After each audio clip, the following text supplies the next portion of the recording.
Hey everybody, thanks for tuning in. We're going to go over Income Planning 101. Stay tuned.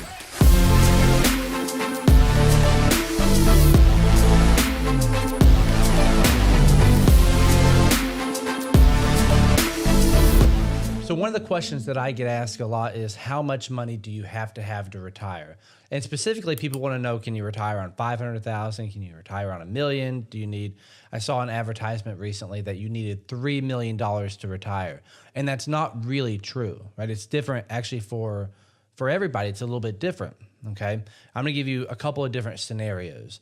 One person might have a Social Security, spouse's Social Security, might have a pension, might have a military pension, might have 3 rental properties. They're going to need a lot less money to retire than someone who maybe just has Social Security, right? So what we do for those folks who are really interested in retirement income planning, and by the way, everybody is interested in not running out of money when they retire, right? That's one of the biggest questions and one of the biggest concerns that we see, that you're going to retire and then you're going to be retired for 30 years and you're going to run out of money when you're 80 or 90 years old, right? And so what we do is, when we're doing our income plans, is first of all, we try to make it very simple in that, okay, how much money do you need to retire? And someone might come in and they might say they need $5,000 a month, and the next person might need $8,000 per month. Whatever that number is, we back out all the guaranteed income sources you have. So Social Security, pensions, maybe like rental property. We back all those out, and what you have left is the shortfall that you have to come up with, right? So let's take someone who needs $5,000 a month to retire, right? And they have $2,500 a month in Social Security. They need to come up with $2,500 a month somewhere, right? And a lot of times that is their IRAs and their 401ks.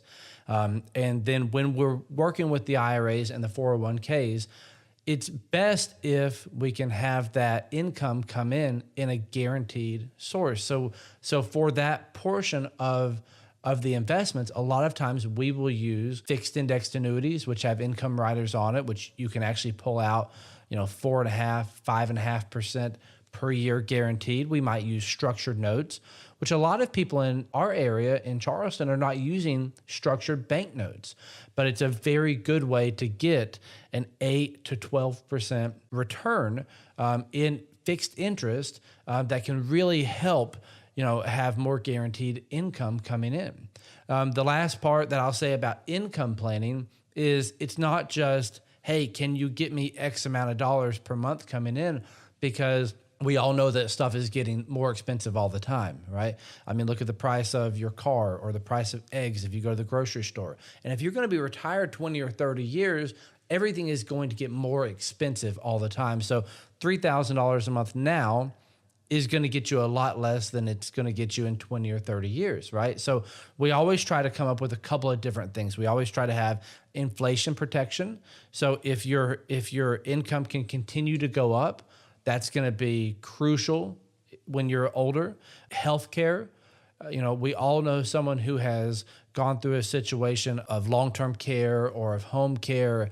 We all know those people. And if you don't have something in place to protect your assets, then that can take a big hit, right? That can take a big hit in the amount of money that you can spend if it all goes over for care.